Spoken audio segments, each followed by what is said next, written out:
20 seconds and counting. T-minus 15 seconds. Guidance is internal. 12, 11, 10, 9. Ignition sequence starts. 6, 5, 4, 3, 2, 1, 0. All engine running. Liftoff. We have a liftoff on Apollo 11. Tower cleared. We got a roll program. Neil Armstrong reporting the roll and pitch program, which puts Apollo 11 on a proper heading. We copy you down, Eagle. Houston, Tranquility Base here. The Eagle has landed. Roger, Tranquility. We copy you on the ground. Okay, I'm going to leave that 1 foot up there and both hands down about the 4th rung up. There you go. That's one small step for man, one giant leap for mankind. We'll read the plaque that's on the front landing gear of this LEM. There's 2 hemispheres, one showing each of the 2 hemispheres of Earth. Underneath it says, "Dear men from the planet Earth, first set foot upon the moon, July 1969, AD. We came in peace for all mankind." I guess you're about the only person around that doesn't have TV coverage of the scene. That's all right, I don't mind a bit. How is the quality of the TV? Oh, it's beautiful, Mike. It really is. Oh, geez, that's great. Is the lighting halfway decent? Yes, indeed. They've got the flag up now, and you can see the stars and stripes.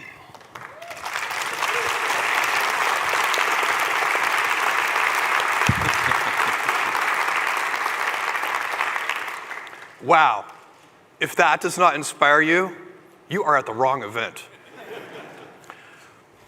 You don't choose your passions. Your passions choose you. When I was 5 years old, I watched what you just rewatched, and it had a huge impact on me. And it hasn't changed. None of that passion has gone away. This is me in high school, and I want to highlight this quote: "The Earth is finite, and if the world economy and population is to keep expanding, space is the only way to go." I still believe that. By the way, this is also my version of a misspent youth. Guess what the best planet is in this solar system? It's easy to know the answer to that question. We've sent robotic probes like this one to all the planets in our solar system now. Some of them have been flybys, but we've examined them all. Earth is the best planet. It is not close. This one is really good. Don't even get me started on Venus. Look at Earth.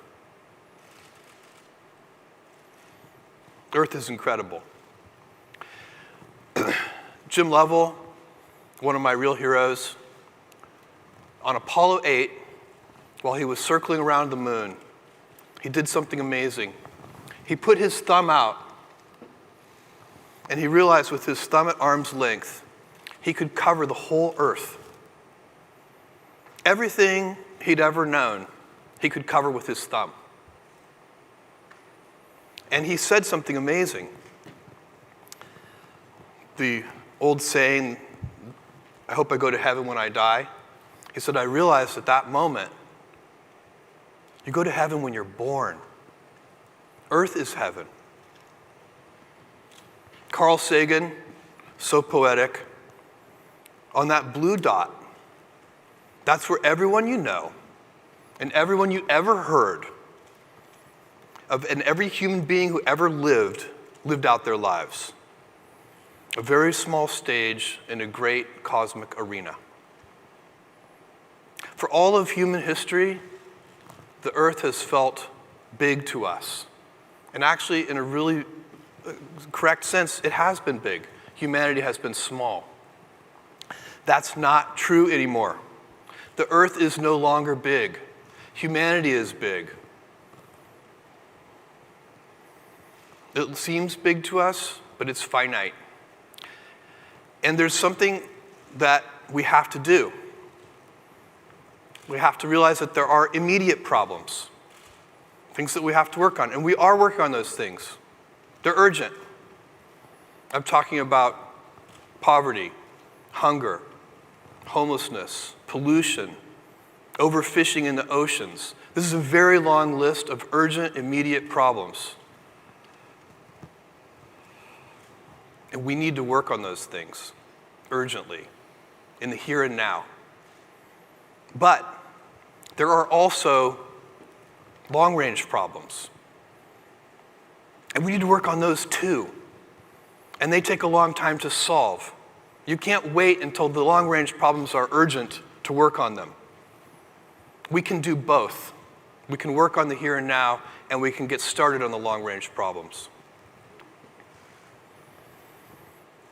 A very fundamental long-range problem is that we will run out of energy on Earth. This is just arithmetic. It's going to happen. As animals, humans use 97 watts of power. That's our metabolic rate as animals. But as members of the developed world, we use 10,000 watts of power.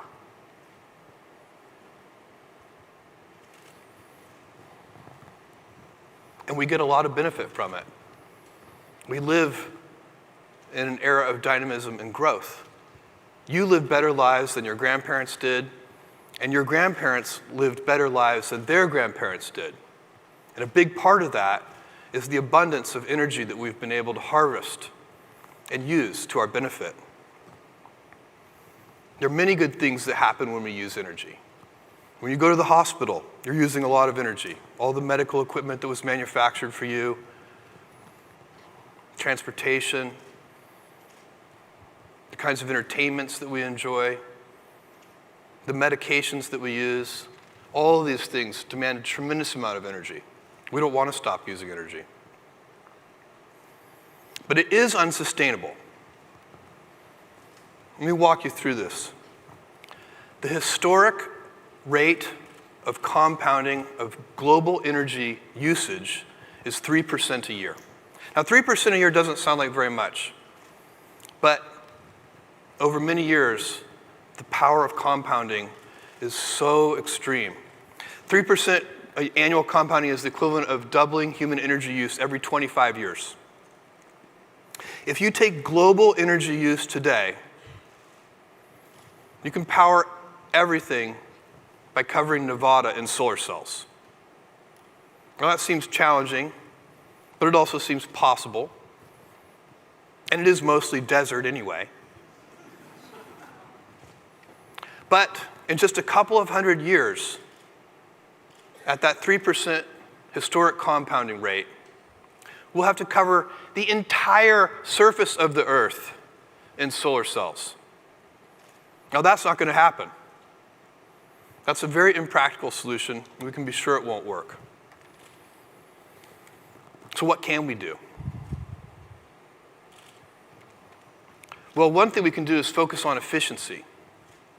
And that is a good idea. The problem with it is it's already assumed.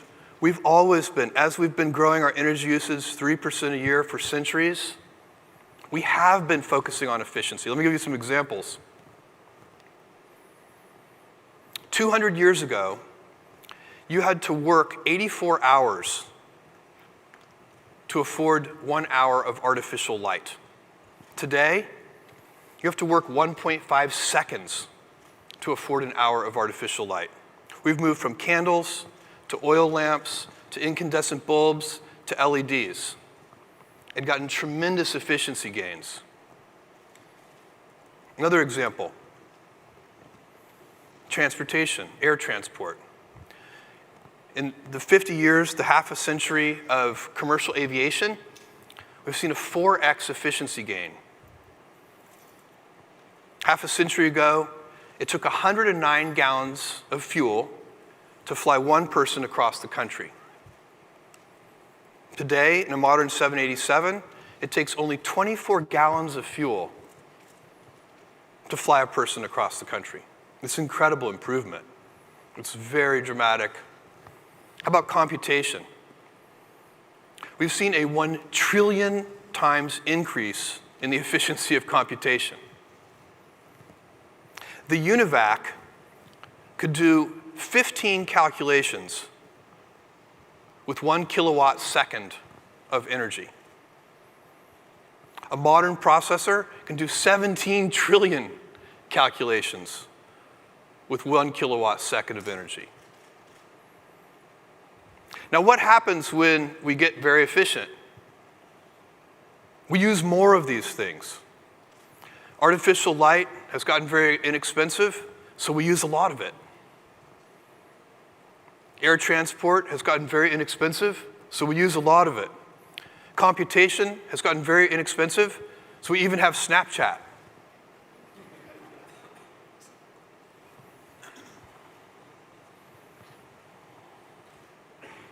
We have an ever-increasing demand for energy. We will become increasingly efficient, and even in the face of that, we will be using more and more energy. That 3% compound growth rate already assumes great efficiency gains in the future. What happens when unlimited demand meets finite resources? The answer is incredibly simple: rationing. That's the path that we would be on. And that path does not lead, it would lead for the first time to where your grandchildren and their grandchildren would have worse lives than you. That's a bad path. There's good news. The good news is that if we move out into the solar system, for all practical purposes, we have unlimited resources.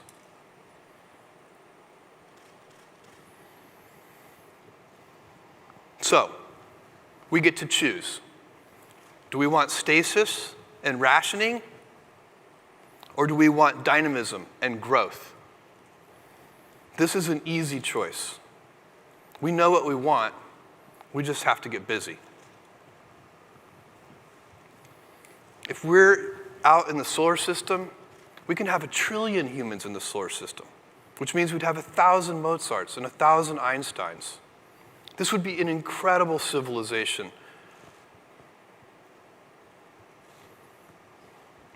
What could this future look like? Where would 1 trillion humans live? Well, it's very interesting. Somebody named Jerry O'Neill, a physics professor, looked at this question very carefully, and he asked a very precise question that nobody had ever asked before. And it was, is a planetary surface the best place for humans to expand into the solar system? And he and his students set to work on answering that question, and they came to a very surprising, for them, counterintuitive answer. No. Why not? Well, they came up with a bunch of problems.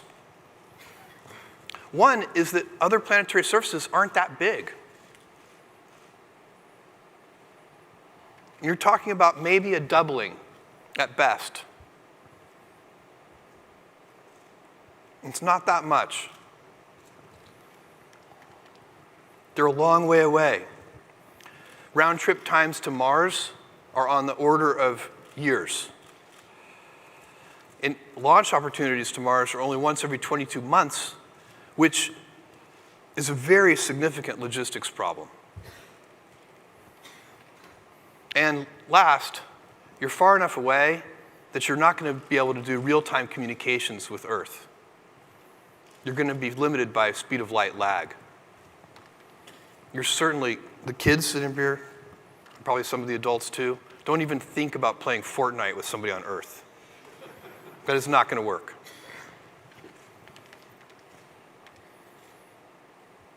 Most fundamentally, these other planetary surfaces do not have and cannot have Earth normal gravity.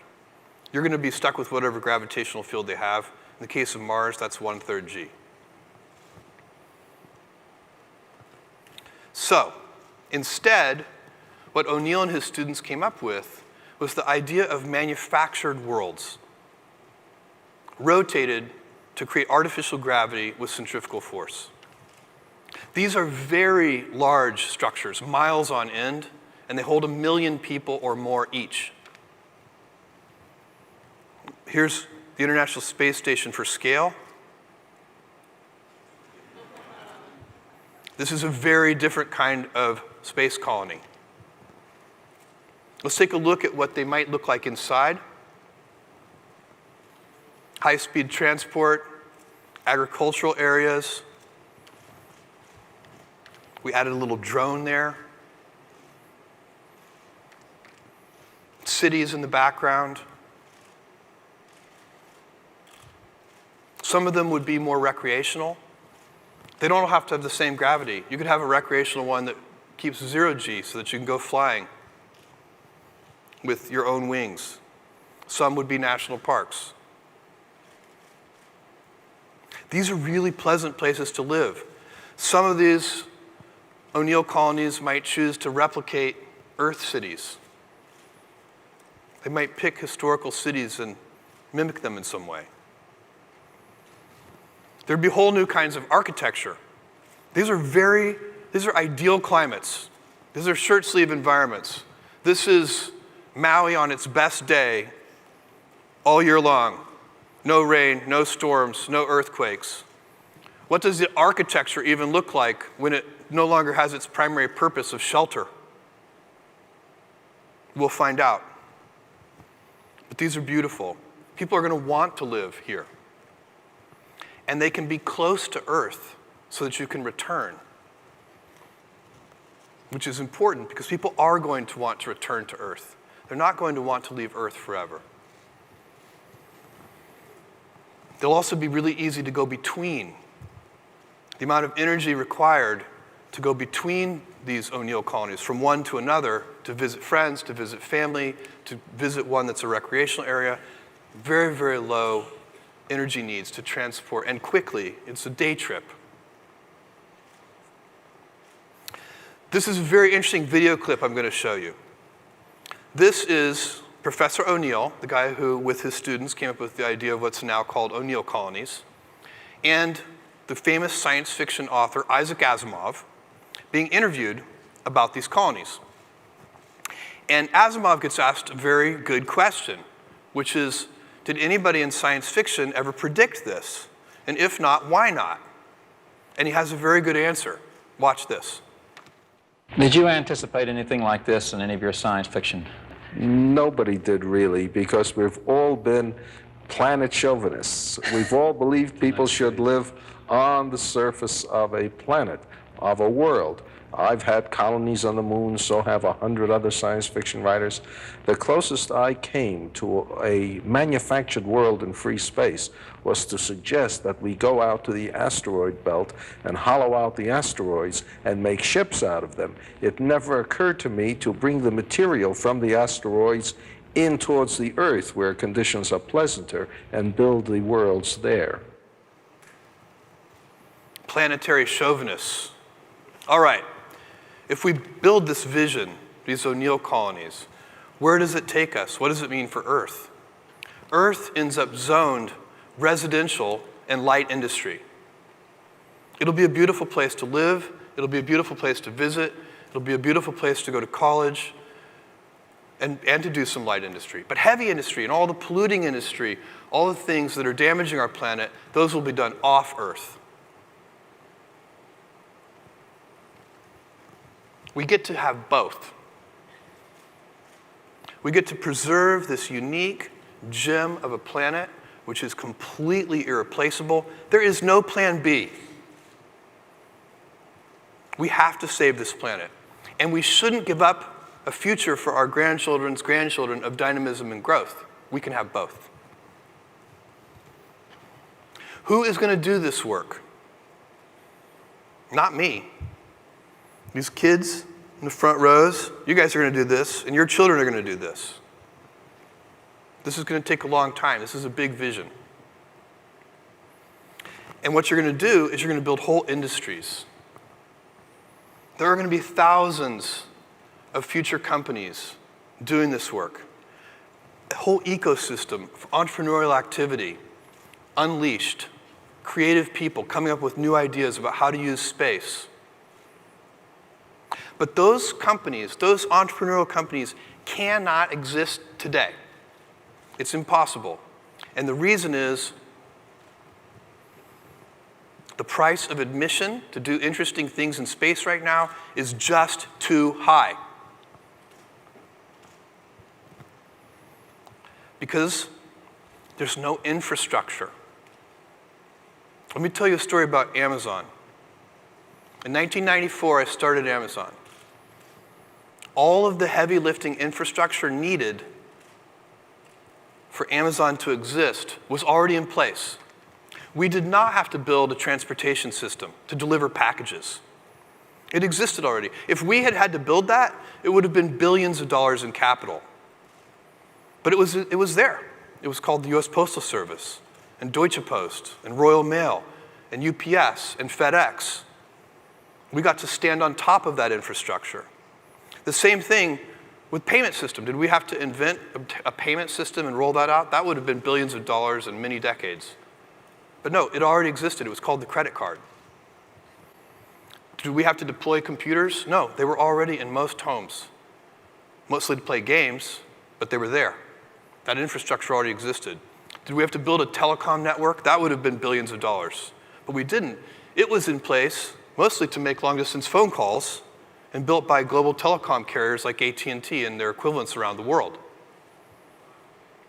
Infrastructure lets entrepreneurs do amazing things.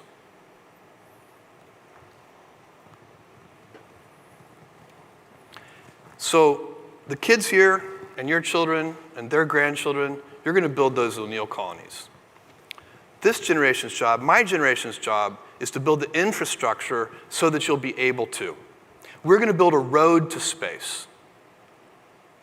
And then amazing things will happen. Then you'll see entrepreneurial creativity. Then you'll have space entrepreneurs start a company in their dorm room.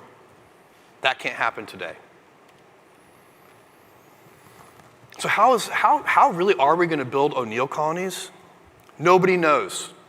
I don't know. Nobody in this audience knows. That's for future generations to figure out the details.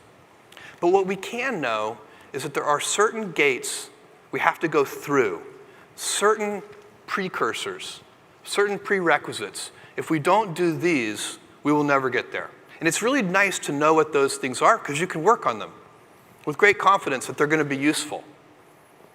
However the details of that future vision evolve, these things are going to be essential. What are the two gates? First, we must have a radical reduction in launch cost. Launches are just simply too expensive today. And second, we have to use in-space resources. Earth has a very powerful gravitational field. And lifting all of our resources off of Earth just isn't going to work. We need to be able to use the resources that are already in space. Okay. Here's New Shepard. The Blue Origin team has already made amazing progress on reusable launch vehicles. I'm incredibly proud of the work that this team has done. We now have 10 consecutive landings. We've used 2 boosters. Both have flown 5 times. Almost no refurbishment between flights. That's how you reduce launch cost. You have to have reusable vehicles. Today, what we do is we use launch vehicles one time and throw them away. You also can't have, kind of fake reusability where you bring the vehicle back, but then do a lot of refurbishment. That also turns out to be very expensive. We're going to be flying humans here in New Shepard this year. That's incredibly exciting. I want to talk to you about some of the architectural decisions that we made when we built New Shepard. New Shepard is a suborbital vehicle designed for space tourism. And we made, for that mission, some very curious technology decisions. First of all, New Shepard is powered by liquid hydrogen. It is the highest performing rocket fuel, but it's also the most difficult to work with. and it's not needed for a suborbital mission. So why did we choose it? Because we knew we were going to need it for the next stage, and we wanted to get practice with that hardest to use but highest performing propellant. Same thing with vertical landing. Why did we choose vertical landing for New Shepard? It's very counterintuitive, actually. There are other landing mechanisms that would have worked at this scale. In fact, vertical landing gets easier the bigger the vehicle. Vertical landing is like balancing a broom on your fingertip. You can balance a broom, but try balancing a pencil. It's very challenging. The moment of inertia of the pencil is too small. So the great thing about vertical landing is it scales up really well. The bigger the vehicle, the easier it is. And right from the start, we wanted to build a human-rated system so that we would be forced to think clearly about safety, reliability, escape systems, all the things that we knew we would need to have practice with in order to build our next generation of vehicle. So it's all about practice. I can't wait to start sending humans up in New Shepard later this year. It's a big deal. Thank you. Let's talk about New Glenn. New Glenn is New Shepard's big brother. New Glenn is big enough that New Shepard will fit in the payload bay of New Glenn. It's 3.9 million pounds of thrust. It's a very large vehicle. I get asked a very interesting question from time to time that I like and I enjoy and I answer and I play with. And the question is, Jeff, what's going to change over the next 10 years? And that's a fun dinner conversation. But I'll tell you, there's an even more important question that I almost never get asked. And that is, what's not going to change over the next 10 years? And the reason that question is so important is you can build your plans around those things. So at Amazon, I know for a fact customers are going to want low prices 10 years from now. That's not going to change. Customers are going to want fast delivery. They're going to want big selection. So all the energy we put into those things will continue to pay dividends. It is impossible to imagine a customer coming to me 10 years from now and saying, Jeff, I love Amazon. I just wish you delivered a little more slowly. Or I love Amazon. I just wish the prices were a little higher. It's not going to happen. And so when you can figure out the things that are going to remain true under almost all circumstances, then you can put energy into them. We know what those things are for New Glenn. It's cost, reliability, and on-time launches. Right now, each one of those things needs improvement before we can go to this next phase of really going out into the solar system. And I know these things are stable in time. We are not going to have a New Glenn customer 10 years come to us and say, Jeff, I wish the rocket were just, failed a little more often.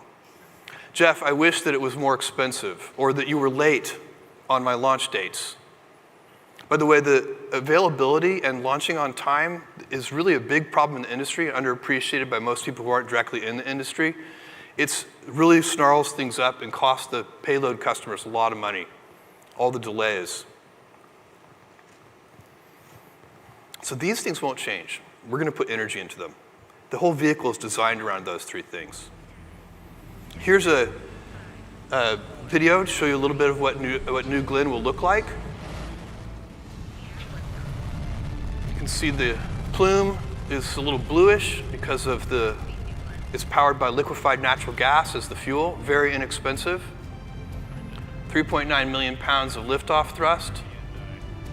You can see big strakes on the end. That's to help the booster fly back to the landing ship. You're going to see separation. That's the second stage. It's powered by 2 of our BE-3U engines. It's the same engine that's in New Shepard, the same liquid hydrogen engine in New Shepard, but an upper stage variant of it. and we'll deploy the payload. The first stage is designed to be reused 25 times. It has a 7-meter fairing, which is very large. And that's important because a lot of payloads end up being volume constrained rather than mass constrained. It's a big vehicle. It'll lift 45 metric tons to LEO and 13 metric tons to GTO, to Geosynchronous Transfer Orbit. Here it is landing on the ship. The ship is underway when the vehicle lands. Why is the ship underway? Because we want really good weather availability. We're designing the system to be able to fly and launch payloads if the Orlando airport is open.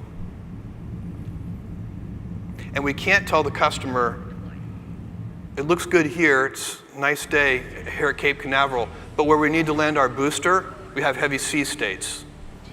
So with the ship that's underway, we can use fin stabilizers, stabilize that platform, and operate this vehicle even in very heavy sea states. And it's designed for human rating right from the very beginning. We'll fly it in 2021 for the first time. So reusability is absolutely the key to radically reducing launch costs.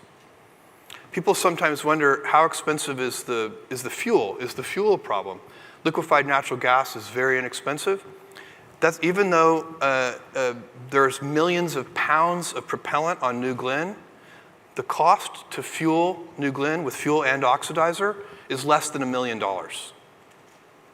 That is not a significant cost in the scheme of things. The reason that launching things into orbit is so expensive today is because you throw the hardware away. It's like driving your car to the mall and then throwing it away after one trip. It's going to make trips to the mall very expensive. The second gate that I know we must go through, I'm sure of it, in-space resources. We have to use them. And we have a gift. We were given a gift, this nearby body called the moon. We know a lot now about the moon that we didn't know back in the Apollo days, or even really just 20 years ago. One of the most important things we know about the moon today is that there's water there. It's in the form of ice. It's in the permanently shadowed craters on the poles of the moon. And water is an incredibly valuable resource. You can use electrolysis to break down water into hydrogen and oxygen, and you have propellants.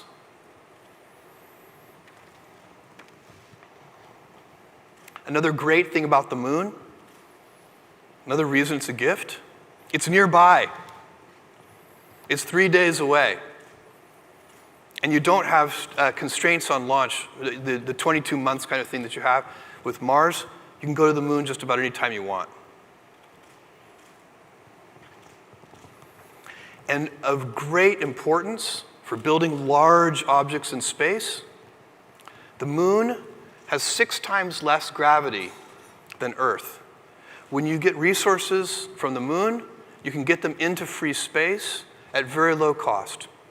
It takes 24 times less energy to lift a pound off the moon than it does to lift a pound off the Earth. That is a huge lever.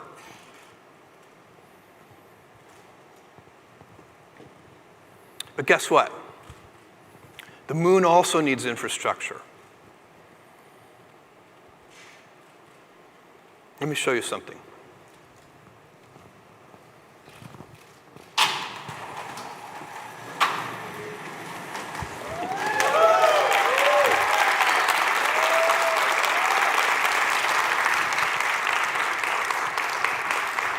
This is Blue Moon. We've been working on this lander for 3 years. It's a very large lander. It'll soft land in precise way 3.6 metric tons onto the lunar surface.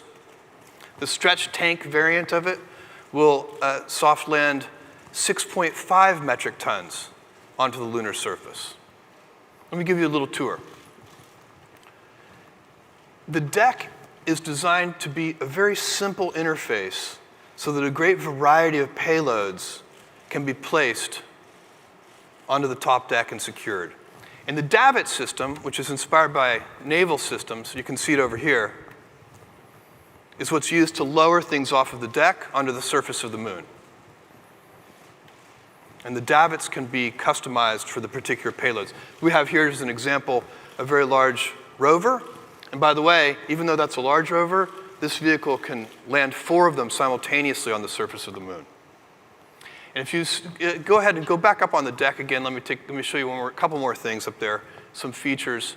On the left-hand side, you can see our star tracker, so that this vehicle can autonomously navigate in space.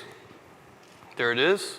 On the right-hand side, you'll see an optical communication system that gives us gigabit bandwidth back to Earth. It's a laser that transmits data back to Earth. We also have X-band for 10 megabit radio. Let's keep going with the tour. Liquid hydrogen. Why are we using liquid hydrogen? This is not how Apollo did it. Why are we using liquid hydrogen as our fuel? A couple of reasons. One, it's very high performance, and so that helps a lot when you're landing on the moon. That's that after you've got to carry all of your propellant to the moon. Second reason we're using liquid hydrogen is because ultimately we're going to be able to get hydrogen from that water on the moon and be able to refuel these vehicles on the surface of the moon and use them. So liquid hydrogen is an excellent choice for fuel for the moon. And we use it 3 ways on this vehicle. And it's very interesting. The liquid hydrogen, of course, is the fuel for the descent engine, so it powers the descent. But we also use the boil-off, so when liquid hydrogen, when heat seeps in through the tank walls, and liquid hydrogen gasifies a little bit, it boils. And that very cold gas is passed around the liquid oxygen tanks to prevent the liquid oxygen from boiling off. So that's the second use of the liquid hydrogen. And then after it has cooled the liquid oxygen tanks, it is pushed into an accumulator where it then powers hydrogen fuel cells. And we chose hydrogen fuel cells for this vehicle rather than solar cells because we want to be able to survive the lunar night, which you can't do with solar cells. The lunar night is 2 weeks long. It gets very cold. And also the fuel cells provide a lot of power. It's 2.5 kilowatts of power, which would be a very large solar array. Landing gear, they stow in an upward configuration so they can fit into the 7-meter payload bay. They deploy. They're designed, the very wide splay angle is designed so that we can land on an incline on the moon of up to 15 degrees, which is a very big incline. Be able to do that safely. You can't see them, they're underneath here, but we have flash LiDAR, so we can do terrain mapping. There's no GPS on the moon. So if you want to land precisely, and we can land within 75 feet of our target, when you want to land precisely, what you do is you use features on the moon to navigate. Now that we have mapped the entire moon in great detail, we can use those pre-existing maps to tell the system, it's a machine learning system, to tell the system what it should be looking for in terms of craters and other features, and it navigates relative to that. It uses the actual terrain of the moon as guideposts. This is an incredible vehicle, and it's going to the moon. I have something else I'd like to show you. And Marina, would you mind coming up? Thank you, Marina. Good. This is for me. What is it? It's for our robotics team. Your robotics team. Thank you. I'm going to keep that in my pocket. All right, go ahead. This is a hard problem that we haven't yet, that needs still to be solved. This is very interesting. We've been working on this for 3 years. Thank you, Marina. This is the BE-7 engine. It's liquid hydrogen, liquid oxygen. We're going to hot fire it for the first time this summer, which is the only reason we can do that is because we've been working on it for 3 years. Most of it is printed. It has 10,000 pounds of thrust, and it has very deep throttling capability. That's critical for a lunar descent engine because this lander, when it's fully loaded with fuel, weighs 33,000 pounds. When it's done its descent burn and it's just about to land and the fuel is almost gone, it weighs less than 7,000 pounds. And so to provide the right amount of force on the vehicle with the engine, you need to be able to throttle it way down as the vehicle is getting lighter because it's burning its own fuel. Now these problems that we're talking about, the kinds of things I'm talking about, we've solved them all already for New Shepard. It's very similar. The landing gear, liquid hydrogen tanks, all of those things are solved. Even the autonomous descent and so on. But we need the new engine, and that's what this is. And it's very exciting. The team has made incredible progress. We have an incredible propulsion team. I'm very proud of them. I can't wait to see it. 453 seconds of specific impulse, a very high-performing engine, and I can't wait for that first hot fire. We'll distribute video. Uh-oh, Bob laughed. Yeah, I did. No, good. We will. Good. There you go. I'm going to show you a mission sim. This is not a cartoon. This is real physics here. We've been simulating this for a long time. You'll note a couple of things. One thing is when this vehicle, there are payload bays here on the sides, and when this vehicle is in orbit around the moon, as a kind of extra mission, a bonus mission, it can launch small satellites into orbit around the moon so that we can do certain kinds of science. You see it happening here. So we're deploying a number of small satellites before we do our landing. You're going to see a set of burns that will take us down to the surface. The primary burn is 6 minutes long. This BE-7 engine will be firing for 6 minutes. It's a very long burn. We verticalize about 1 kilometer above the surface. You can see that happening now.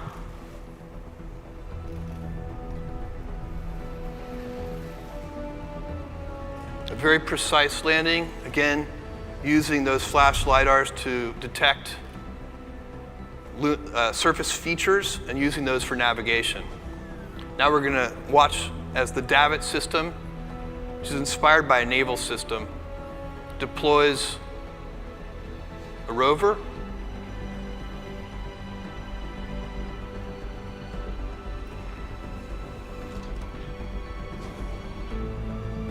Look at those long shadows. The shadows are always long on the poles of the moon.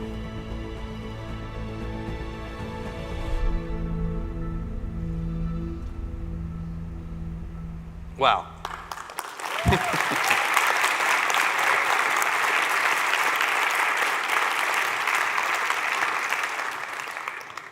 There's a lot of interesting science to be done on the moon, especially on the poles.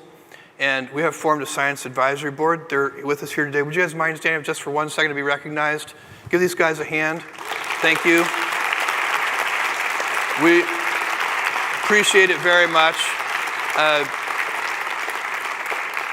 The wisdom and advice from this group is going to make sure that the science gets done right and that we get the most bang for our buck doing that. Thank you. We also have already a bunch of customers for Blue Moon, many of whom are in the audience. They're going to be deploying science missions to the moon as well. People are very excited about this capability to soft land their cargo, their rovers, their science experiments onto the surface of the moon in a precise way. There is no capability to do that today. Let's think about some of the other things we can put on top of this. Here's a picture of a pressurized human rover. And it's really interesting, when you can land precisely, you can configure missions that use multiple landings. So you send the rover down first, lower it onto the surface using the Davit system, make sure it's all in good working order, and then send the astronauts. And speaking of sending the astronauts, here's a stretch tank version of what you see behind you. This is the stretch tank version of Blue Moon, which can soft land 6.5 metric tons onto the lunar surface. And this has an ascent vehicle on top. I'll tell you one little thing that I think, just a little tiny anecdote. Do you see these landing gear? These pads, the foot pads.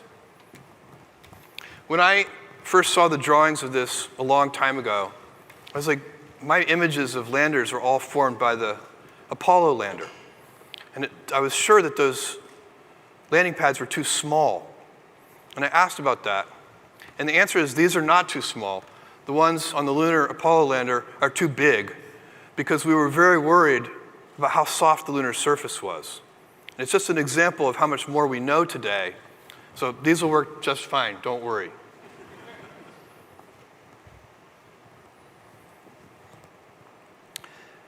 Vice President Pence just recently said, it's the stated policy of this administration and the United States of America to return American astronauts to the moon within the next 5 years.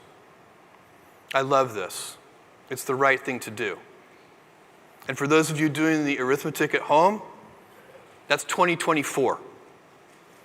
And we can help meet that timeline, but only because we started 3 years ago.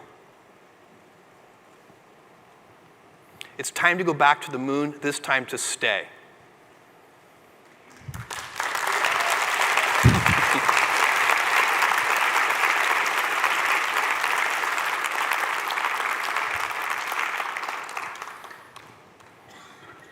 And what I'm laying out here today is obviously a multi-generation vision.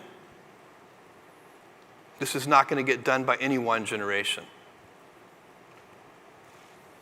And one of the things that we have to do is inspire those future generations.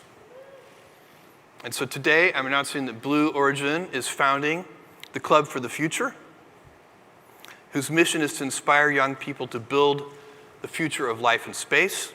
You see seated in front of you the inaugural founding members of the Club for the Future. Thank you, guys.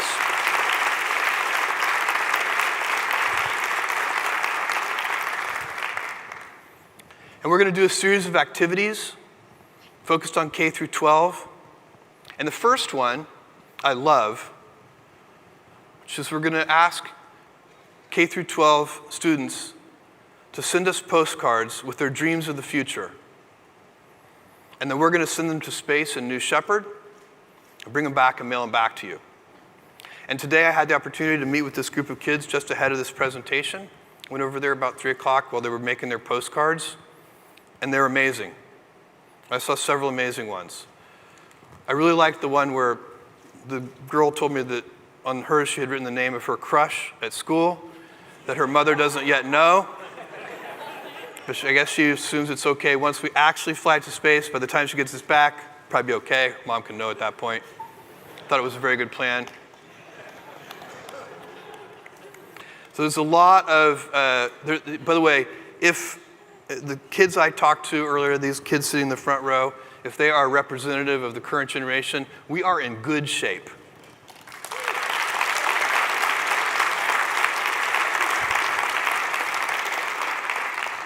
Teachers who want to participate in this with their kids, just come to the earlclubforfuture.org, and it has all the instructions that you need. Please make no mistake about this. Earth is the best planet. It isn't close. We do need to protect it. It's essential. It's our job. We're now big enough to hurt this planet. We have to use the resources of space.